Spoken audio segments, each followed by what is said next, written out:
Students, अब हम पढ़ेंगे फर्टिलाइजेशन के बारे में। यहाँ हमें पढ़ना है फर्टिलाइजेशन कैसे हो रहा है। The first step in the process of the reproduction is the fusion of the sperm and ovum. तो इसमें क्या होता है, फर्टिलाइजेशन का फर्स्ट स्टेप क्या है, fusion of the male and female gametes. That is male gamete क्या हो गया स्पर्म और फीमेल गैमेट क्या हो गया ओवम या फिर egg.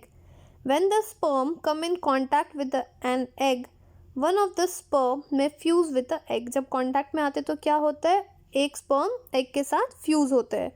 Such fusion of the egg and the sperm is called fertilisation. तो इस चीज़ को हम क्या बोल रहे हैं बच्चों, फर्टिलाइजेशन बोलते हैं। फिगर कहाँ दिखा रखा है 9.5। ये देखिए फर्टिलाइजेशन प्रोसेस कैसे हो रहा है। ये तो हो गया आपका ओवम और ये स्पर्म आ रहा है। तो स्पर्म क्या होता है, बहुत सारे स्पर्म आते हैं, लेकिन मैक्सिमम आप देखते हो ओनली सिंगल स्पर्म फ्यूज होता है ओवम से। During the fertilization, the nuclei of the sperm and the egg fuses to form a single nucleus.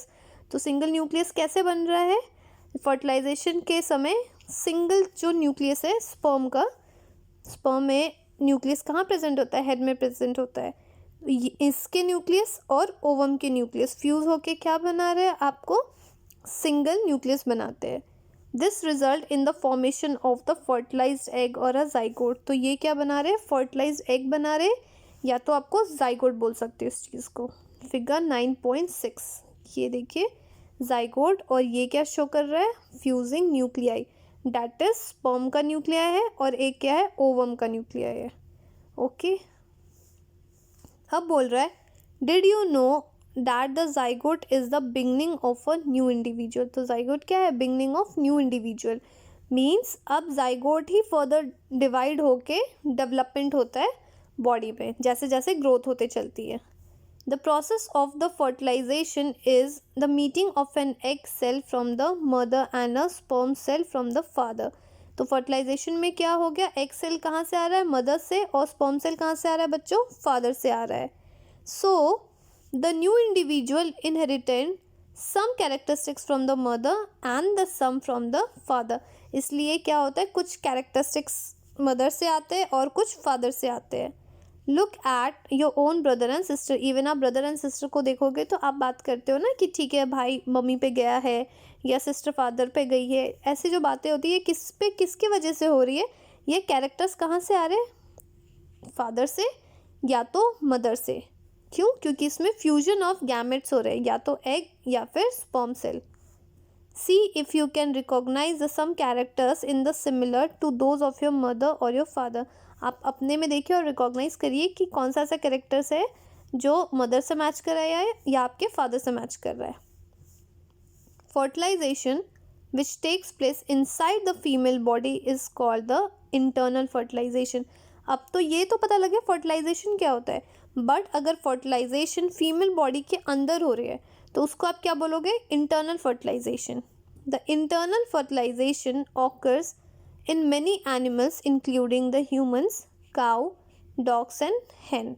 तो इंटरनल फर्टिलाइजेशन के एग्जाम्पल क्या क्या हो गए, ह्यूमंस, काउ, डॉग्स या हैन। अगर आपको क्वेश्चन पूछेगा तो ये एग्जाम्पल देंगे, ध्यान रखना है ये जो इंटरनल फर्टिलाइजेशन है इसके ऊपर क्वेश्चन आएगा।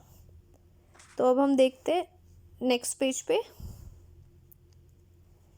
यहाँ पे है have you heard of the test tube babies. क्या आपने कभी टेस्ट ट्यूब बेबीज़ के बारे में सुना है, काफ़ी ज़्यादा कॉमन ही है।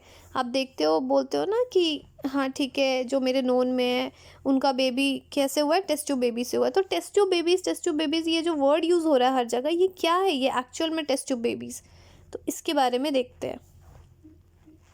Bujo and Paheli's teacher once told them in a class that in some women oviduct are blocked। बूजो and पहली की टीचर ने क्या बताया कि ओविडक्ट क्या है, एक वुमेन का ब्लॉक्ड है। दीज वुमेन्स, कुछ वुमेन्स का क्या हो गया, ओविडक्ट ब्लॉक्ड है। These womens are unable to bear a babies because sperm can not reach the egg for fertilisation. तो इसमें क्या हो रहा है, जो ओविडक्ट है ये क्या है बच्चों, ब्लॉक्ड है। ब्लॉक्ड होने के कारण क्या होता है, जो स्पर्म है वो ओवम तक या ओविडक्ट तक नहीं पहुंच पा रहा है, किस चीज़ के लिए, for fertilisation. In such cases the doctor collect freshly released egg and the sperm and keep them together for a few hours. Doctor क्या कलेक्ट करते हैं, फ्रेशली रिलीज एग को कलेक्ट करते हैं और स्पर्म को कलेक्ट करते हैं और एक साथ रख देते हैं for few hours. For IVF, that is IVF क्या होता है, in vitro fertilisation, that is fertilisation outside the body. IVF में क्या हो रहा है, फर्टिलाइजेशन आउटसाइड द बॉडी हो रहा है। In case the fertilization occurs, the zygote is allowed to develop for about a week and then it is placed in the mother uterus। और क्या बोल रहा है, जब जाइगोट कुछ दिन तक डेवलप हो जाता है, कुछ वीक्स तक, उसके बाद उसको दोबारा प्लेस कहाँ किया जाता है, मदर्स के यूट्रस में आप प्लेस कर देते हैं। Complete development takes place in the uterus and the baby is born like any other baby। और कंप्लीट डेवलपमेंट कहाँ हो रहा है, यूट्रस में ही हो रहा है और बेबी वैसे ही डेवलप होता है जैसे नॉर्मल बेबी डेवलप हो रहा है। Babies born through this technique are called test tube babies. तो बेबी अगर इस टेक्निक से बॉर्न हो रहे तो क्या बोल रहे हैं, टेस्ट ट्यूब बेबीज आप बोलते हो, जो कि आप बहुत कॉमन है, सुनते आ रहे हो। This term is actually misleading because the babies can not grow in test tube. तो ये क्या है, टर्म इसके लिए फिट नहीं बैठता बिकॉज नाम क्या है, टेस्ट ट्यूब बेबी, और कोई भी बेबीज टेस्ट ट्यूब में से ग्रो नहीं हो सकते, तो दैट्स वाई ये क्या है, मिसलीडिंग है। तो ये भी आपको समझ में आ गया। अब देखेंगे हम, you will be surprise to know that in many animals fertilisation takes place outside the body of a female. तो क्या होता है, बहुत जगह फर्टिलाइजेशन है फीमेल बॉडी से क्या हो रहा है, बाहर हो रही है। In this animal the fertilisation takes place in water. तो फर्टिलाइजेशन अगर आउटसाइड द बॉडी हो रही है तो वो कहाँ हो रहा है, वाटर में हो रहा है fertilisation. Let us find out how this happens. तो हमें देखना है ये कैसे हो रहा है। एक्टिविटी 9.1, विजिट सम पॉन्ड्स और a slow flowing stream during the spring और अ रेनी सीजन में आप जाइए जहाँ स्लो फ्लोइंग है, काफ़ी तेज़ करंट नहीं होना चाहिए वाटर का। आप ज़्यादातर जाइए या तो स्प्रिंग या फिर रेनी सीजन में। Look out for the clusters of frogs egg floating in a water. आप काफ़ी इजीली देख सकते हो कि क्लस्टर ऑफ फ्रॉक के एग है वो वाटर में क्या कर रहे हैं, फ्लोट कर रहे हैं। Right down the colour and the size of the egg. Size और कलर आपको नोट डाउन करना है। ड्यूरिंग द स्प्रिंग और a rainy season the frogs and the tadpole moves to a ponds and slow flowing stream. ध्यान रखना ये कैसा होना चाहिए, स्लो फ्लोइंग स्ट्रीम होना चाहिए। When the male and the female come together in a water, जब दोनों मेल एंड फीमेल क्या करते हैं, टुगेदर आते हैं वाटर में, the female lay hundreds of egg. Female क्या करती है, 100 ऑफ एग रिलीज करती है। Unlike hens egg, the frog egg is not covered by the shell and it is comparatively very delicate. तो ये क्या होता है, इनके जो एग है इसमें कोई शेल नहीं होता है, तो इसलिए क्या होता है, ये काफ़ी ज़्यादा डेलिकेट होते हैं। A layer of a jelly holds the egg together and provide the protection to the egg। तो इनको प्रोटेक्शन कौन प्रोवाइड करता है, इसमें पतली लेयर प्रेजेंट होती है जेली लाइक। ये देखिए एग्स ऑफ फ्रॉग आपको ऐसे दिखेंगे, क्या है, जेली लाइक स्ट्रक्चर दिख रहा है, ये आपको प्रोटेक्शन प्रोवाइड कर रहे हैं। As the eggs are laid the male deposit the sperm over them. जब क्या हुआ, फीमेल हैन ने एग को दे दिया, लेट कर दिया, तो उसके बाद क्या हो रहा है, मेल स्पर्म वहाँ पे आ रहा है।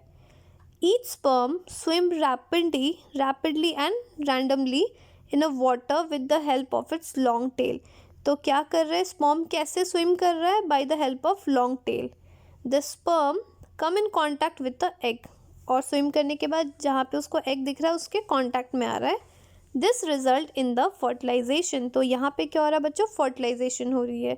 This type of fertilisation in which the fusion of the male and female gamete takes place outside the body of the female is known as external fertilisation. It means कि fusion of gametes कहाँ हो रहा है, female body के बाहर हो रहा है, तो इसलिए आप बच्चों इसको क्या कह रहे हो, एक्सटर्नल फर्टिलाइजेशन कह रहे हो। It is very common in aquatic animals such as fish, starfish etcetera. ज़्यादातर एक्सटर्नल फर्टिलाइजेशन कहाँ हो रहा है, एक्वेटिक एनिमल्स में। एग्जाम्पल दे रखा है फिश या फिर स्टारफिश। अब बूझो कह रहा है, why do fish and frogs lay egg in the hundreds whereas a hen lay only one at a time. तो क्या बोल रहा है कि फ़िश या फिर फ्रॉक्स अगर वो एग दे रहे तो बहुत सारे नंबर्स में हो रहे हैं, इवन 100 और नंबर में, लेकिन अगर हैन एग को ले कर रही है तो only one egg eight a time. तो ज़्यादातर क्या होता है, एक होता है या 2 से 3 होता है, उससे ज़्यादा नहीं होता, 100 इन नंबर नहीं होता कभी। तो ये इतना डिफरेंस क्यों है, तो इसका आंसर आपको नेक्स्ट पेज पे है, पर मैं आपको पहले बता देती हूँ difference. That is internal fertilisation and external fertilisation में डिफरेंस क्या है। इंटरनल फर्टिलाइजेशन देख लीजिए, it involves the fusion of the male and the female gamete inside the body. Internal fertilisation में क्या हो गया, फ्यूजन कहाँ हो रही है, inside the female body, fusion that is male and female gametes का, समझ में आ रहा है। एक्सटर्नल फर्टिलाइजेशन में क्या हो रहा है, it involves the fusion of the male and the female gametes outside the female body. यहाँ पे फ्यूजन ऑफ गैमेट्स कहाँ हो रहा है, outside the female body. Next point internal fertilisation में, chances of the survival of the offspring are more. इनमें जो chances है सर्वाइवल के ज़्यादा है।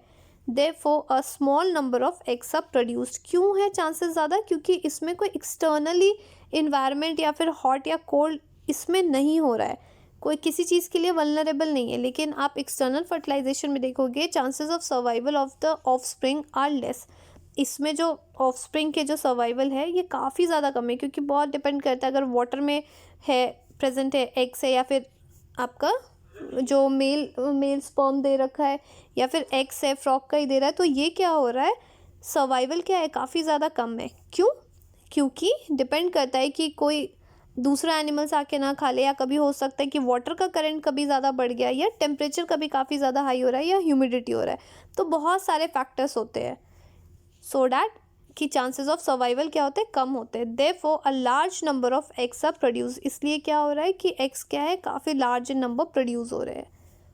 इंटरनल फर्टिलाइजेशन का थर्ड पॉइंट एग्जाम्पल दे रखा है, humans, cow, hen are the organism showing the internal fertilisation. तो ये आपके एग्जाम्पल हो गए। एक्सटर्नल फर्टिलाइजेशन के एग्जाम्पल क्या हो गए, फिश हो गया, फ्रॉग हो गया, and starfish are the organism showing the external fertilisation. तो बच्चों आ गया समझ में। और जो आप बोल रहे थे अभी, जो बूझो का डाउट था कि बहुत सारे एग्स क्यों प्रोड्यूस हो रहे हैं इन या तो फिश में या फिर फ्रॉग में, तो इसका आंसर अभी मैंने लास्ट स्लाइड में आपको बता दिया, बट तो भी ये पैरा हम पढ़ लेते हैं। दो दीज एनिमल्स ले egg 100 of eggs and release millions of sperm. तो ये क्या होता है, इन एनिमल्स में जैसे फिश ये हो गए या फिर फ्रॉग्स हो गए, इनमें 100 ऑफ एग रिलीज होते हैं and millions of sperm release होते हैं। पर क्या हो रहा है, ये सारे जितने भी एग और स्पर्म रिलीज हो रहे हैं ये फर्टिलाइज नहीं होते और न्यू इंडिविजुअल में नहीं बनते हैं। This is because the eggs and the sperm get expose to a water movement. क्या होता है, एक्सपोज वाटर मूवमेंट से हो सकता है, या फिर विंड या फिर रेनफॉल, जैसा मैंने अभी आपको लास्ट स्लाइड में बताया था। Also there are other animals in the pond which में फीड ऑन एग्स। और कुछ ऐसे भी एनिमल्स होते हैं जो एग पे फीड करते हैं। Thus the production of large number of eggs and the sperm is necessary to ensure the fertilisation of at least a few of them. तो जैसे हंड्रेड्स या फिर क्या बोल रहे हैं, मिलियंस ऑफ स्पर्म प्रोड्यूस हो रहे हैं, तो ये इसलिए हो रहा है सो डैट कि कुछ तो क्या हो सके, सर्वाइव हो सके। बिकॉज आप देख रहे हो कितने सारे फैक्टर्स आ रहे हैं इसमें, कि या तो रेन हो सकता है, या फिर विंड हो सकता है, या फिर वाटर की मूवमेंट बढ़ सकती है। तो इस वजह से जो नंबर है स्पर्म का और एग का ज़्यादा होता है। तो बच्चों यहाँ तक तो हमने देख लिया। अब हम पढ़ेंगे नेक्स्ट वीडियो में डेवलपमेंट ऑफ एम्ब्रायो अपने नेक्स्ट वीडियो में।